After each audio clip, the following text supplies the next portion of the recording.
C'est parti pour les remontées équipe hangar. Benoît a un poste stratégique sur le Charles de Gaulle. C'est lui qui assure la responsabilité de chaque décollage et appontage. Comme les autres militaires, il est en mer depuis le 18 novembre, soit 5 jours après les attentats de Paris. On est parti, je dirais, suite à un événement. Donc voilà, on est moins dans quelque chose de prévu, c'était plus spontané. Donc c'est sûr que ça rajoute un peu de piquant, mais surtout de motivation. Donc, la motivation, c'est qu'elle est motrice, qu'elle peut nous aider à surmonter quelques épreuves. Mais ouais, effectivement, là, on était extrêmement motivés au départ, on l'est encore aujourd'hui. À bord, seul moyen de se renseigner, la télévision.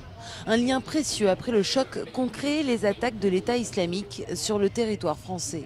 On se tenait informé des avancées et des opérations, notamment de ce qui se passait sur le terrain et de ce qui pouvait nous concerner également. Ça nous permet de voir ce qui se passe à l'extérieur parce qu'on vit quand même en vase clos.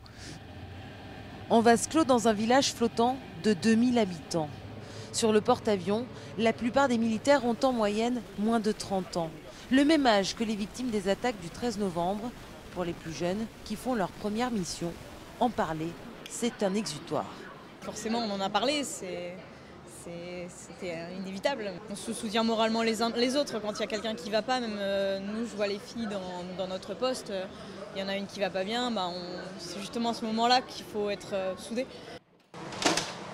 Les attentats de Paris ont donné un sens tout particulier aux opérations qui ont lieu ici dans le golfe arabo-persique. À bord, même si personne n'a été touché de près par les attaques du 13 novembre, chacun sait qu'il ne s'agit pas d'une mission comme les autres.